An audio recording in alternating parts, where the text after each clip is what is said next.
everyone, my name is Logan. I work for the Mesa County Libraries, and as I am stuck at home, like most of you are, I'd imagine, I've been taking up some hobbies.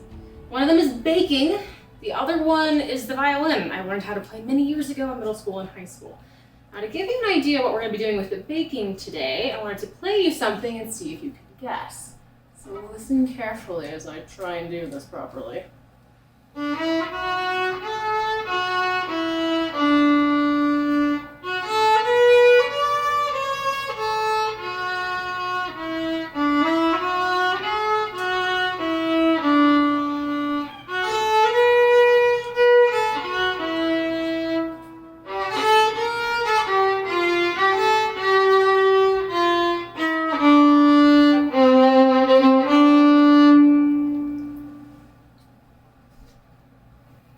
Alright, so some of you may have recognized that as In Dreams by Howard Shore from Lord of the Rings.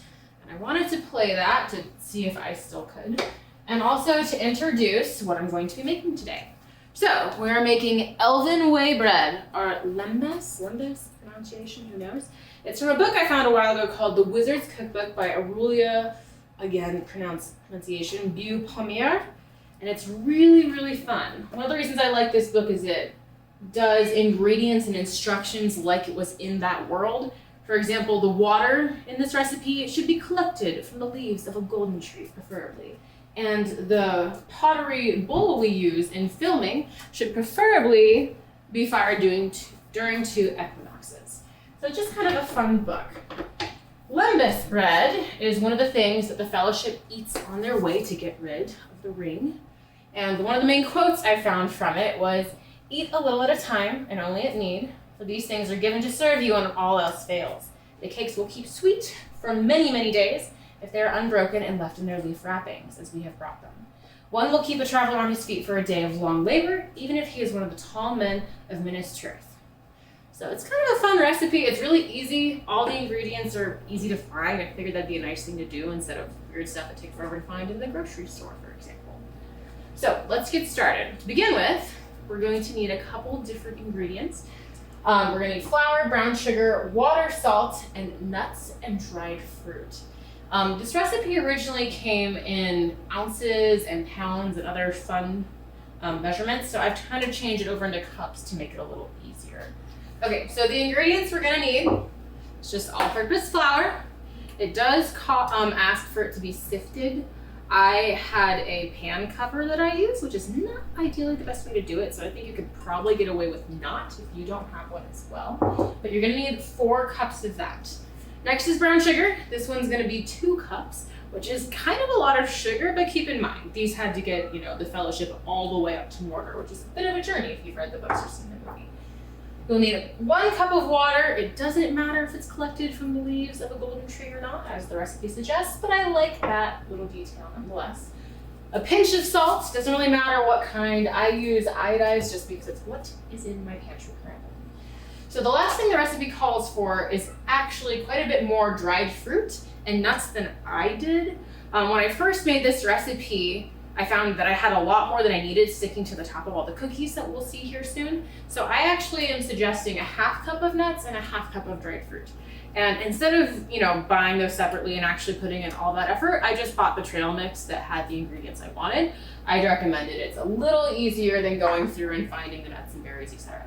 So the things you will need to actually make the recipe is a rolling pin, because we do have to roll out the cookie dough. A cookie sheet. Parchment paper is preferred, but you could definitely get away with Pam or some kind of cooking spray beyond that. You're going to want, a big bowl to mix it all in, and that's kind of it. It's a pretty straightforward, simple recipe, which is nice. Okay, so our first step is going to be mixing all the dry ingredients together.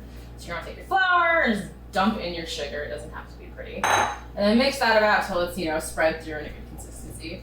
I know brown sugar likes to clump up, so, have fun getting all the little clumps like it's a video game or something, but you still want it to be pretty well mixed. Once you've got all of that done, we can add in the salt. And while we're waiting for that, I have a fun Lord of the Rings fact for you.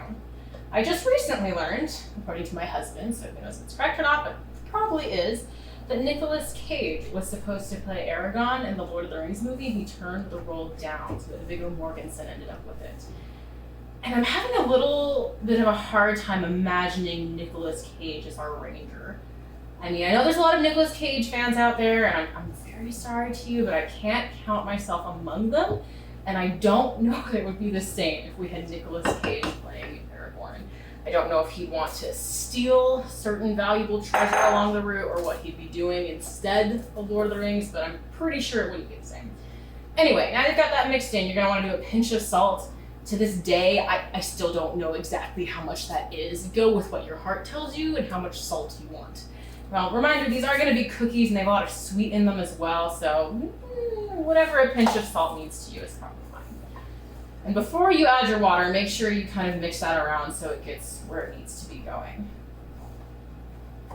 Okay, so now that we have that, you're going to want to add that cup of water. And you're going to mix until it is kind of a smooth dough texture. It's a really simple dough. We don't have any weird yeast going on. We don't have like eggs or milk or anything else in here. One of the things that makes this cookie so easy is the small number of ingredients and the fact that the dough is really easy to make too. Because it doesn't have eggs and other aspects, it does come out a little harder after you've baked it. Which is why we're going to try and keep an eye on it and make sure it doesn't stay in there for too long. But I figure that, true to the books, they are kind of hard and are good, maybe not meal replacement in the books, but they definitely are sturdier than the average cookie. Ideally, we want it to be, still like a cookie, not a rock, is the ideal thing we're going for here. Okay. And I do have really cool KitchenAid that I'm a huge fan of. But I think that if I was in the world of Lord of the Rings, that probably wouldn't be an option. So to be more accurate, I thought I should do this by hand. The dough does get a bit weird. So if you need to add more flour or water, that's totally fine. I think I'm actually just about done here. I might add a little bit of water in a second. So once it's kind of a smooth dough texture, you can set it aside and we'll move on to the next step. All right, so our next step is going to be taking the dough out and rolling it until it's about a 1/2 inch thick. You're supposed to do this on your floured workspace. Now, I absolutely hate floured workspaces because they're annoying to clean up and you get flour everywhere and it's just a mess. So I've actually taken my parchment paper onto the counter here and duct taped it down because it's easier to pick up afterwards. You obviously can do it your own way, but I would actually recommend trying this if you haven't yet and you have kind of a smaller workspace like I do. So of course you want to put some flour down first so it doesn't get stuck directly onto everything. And then you're going to pull your dough out of the bowl and slap it on there. So don't be scared of adding like a decent amount of flour so it's not sticky as you roll it out. Because of all the brown sugar in it, it's definitely going to tend towards that. So don't be frightened of adding too much. But you also don't want to like dump entire cup loads on there. So again, much like the pinch of salt, go with your heart on this one. And as we roll this out, I want to talk about my favorite character in the Lord of the Rings series and my least favorite character in the Lord of the Rings series. Now, of course, we could all argue that Sam is the true hero. Sorry, Mr. Frodo, you only did so much. But that is not actually my favorite. My favorite character in Lord of the Rings is Tom Bombadil. And many of you may be asking, who is Tom Bombadil? Because he certainly didn't appear in the movies. And Tom Bombadil is essentially this like magical forest living wizard, similar to Radagast the Brown that they put into the Hobbit movies, but a little bit more powerful and with the ability to turn into a bear and fight people. He was an interesting character. He shows up, I believe, on the way to Rivendell, but I'll have to revisit it to be sure. He is super helpful. He gives everybody shelter and feeds them and kind of helps them out. Of course, he doesn't go far enough to like really going with them on the journey, but I always liked him because he seemed like a happy-go-lucky, just magical forest guy, and when everything else gets so serious in Lord of the Rings, it's kind of nice to remember that Tom Bombadil is at home playing with bears and doing whatever he wants in his forest. So he's my favorite character. My least favorite character is the giant creepy spider that comes in at the end. And she does have a name. It is Shelob. And she's absolutely terrifying. When I first read Lord of the Rings, I was in middle school. And once I started reading it, I didn't stop for about a week. I read the entire thing through. And when I get to the part where you think Mr. Frodo has died, I cried and cried and cried before I got past that part, which was maybe a bit ridiculous, but I was really invested in the characters in the book at that point. So, anyhow. And as we're doing the rollout of the dough, do your best to avoid my mistake and put down quite a lot of flour so it doesn't get too sticky. We are going to be cutting it into little chunks and little squares, and so it really doesn't matter what it looks like on the thing, but avoiding the sticky is probably a good idea. Anyway, once you got that done, we're going to take our knife and we're going to slice it into little squares, kind of like brownie-sized squares. Really the most important thing is you still want it to be about that 1/2 inch thick. So let's go ahead and do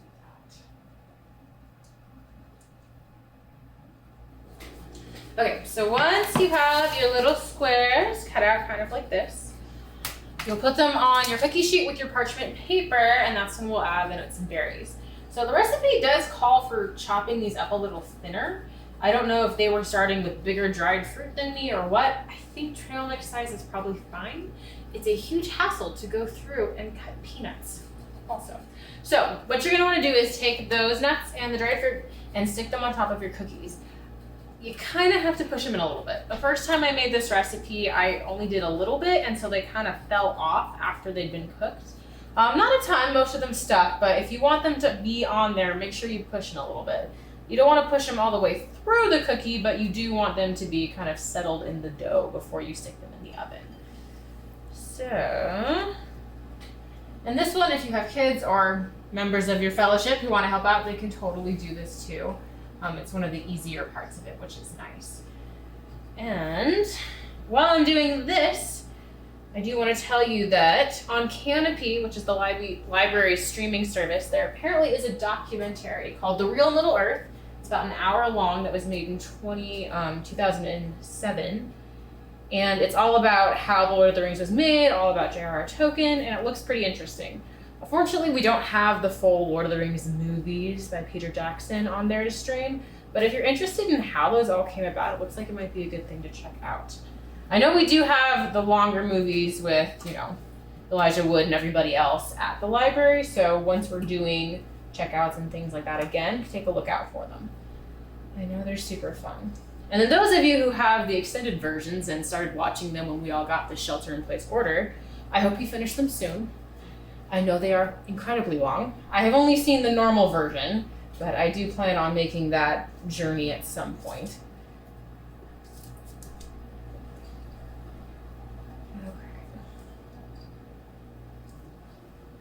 Okay, so now that you have your nuts and dried fruits on our little squares here, we're going to stick them in our hopefully preheated oven, which will be at 350.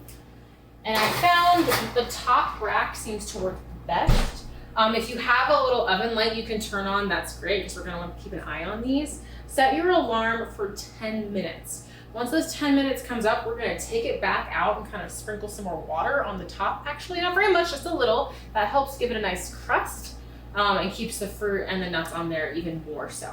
So again, don't forget to set that alarm, and I'll see you in just a second.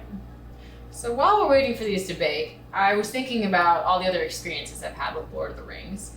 And the one that came to mind that I'm sure you're all very interested in is when the movies first came out. I was in early middle school, I think, and I had this wonderful light green shirt with Orlando Bloom's face on it as Legolas with his long, luscious locks, because he was just the best and I had to have a shirt of him. So I think he was my favorite actor, elf, whatever, for a very long time, until I realized that wasn't actually his hair. And in hindsight, that should have been obvious because nobody has hair that beautiful. But when I found that out, I think I had to move on to liking Aragorn better, just because I believe that is indeed Viggo Mortensen's real hair. I'm not sure where you guys all stand on that battle, but something I'm sure you care to know. Okay, now that your 10-minute timer has hopefully gone off as it should, We will take the cookies back out of the oven. And they won't look done yet because they're not done yet, which is perfect. Stick them on top of your stove here, and then you're gonna wanna take a spoon with a little bit of water and just trickle some water over the top of each. Not a whole lot. The idea is kind of like an egg wash that you guys may have done, just to put a bit of a crust on it and to keep everything kind of sticking to it. I don't actually have one of those handy little brushes that does that a lot better, but if you have one of those, this is indeed the time for it. So just kind of shake the spoon over it, get a little bit of moisture on top there. And after we're done with this, we're gonna stick it back in the oven for another 10 minutes. The first time I did these, I got a little carried away and kept sticking it back in for just a little longer because I wanted to get that perfect golden brown. And it turns out that makes them a little bit harder than I really want them to be. So try and go for exactly the 10 minutes, but then make your own best guess. One of the fun parts about cooking is that everybody's oven is a little bit different. I guess there's a nice metaphor in there, like no one reads the same book, no one can possibly make the same recipe because everybody's oven, a little bit different altitudes, etc.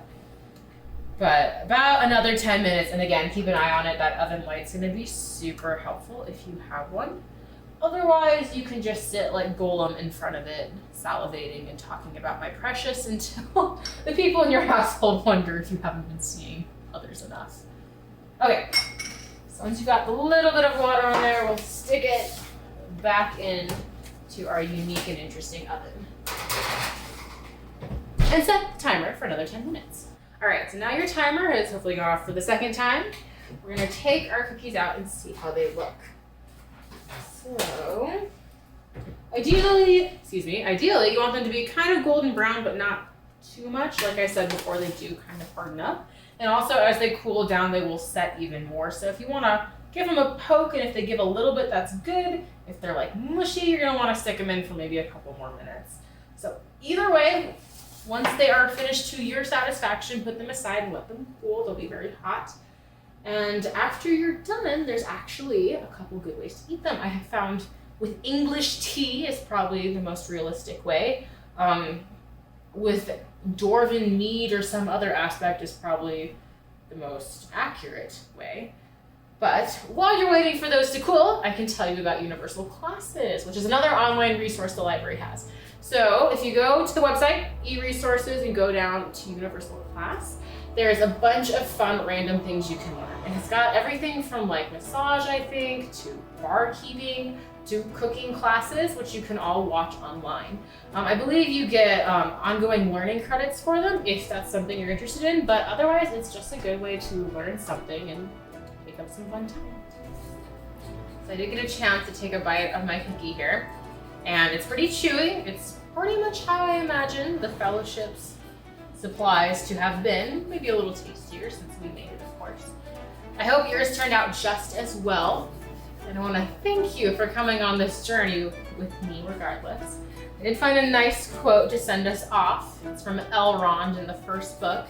If you don't remember who that is, rewatch the movie or go read the book. He's a good character. And it's farewell, and may the blessing of elves and men and all free folk go with you. May the stars shine upon your faces. Thank you so much for joining my program. I hope you take advantage of the other programs and other e-resources and things the library is trying to provide during these times. And be healthy and be safe, everyone.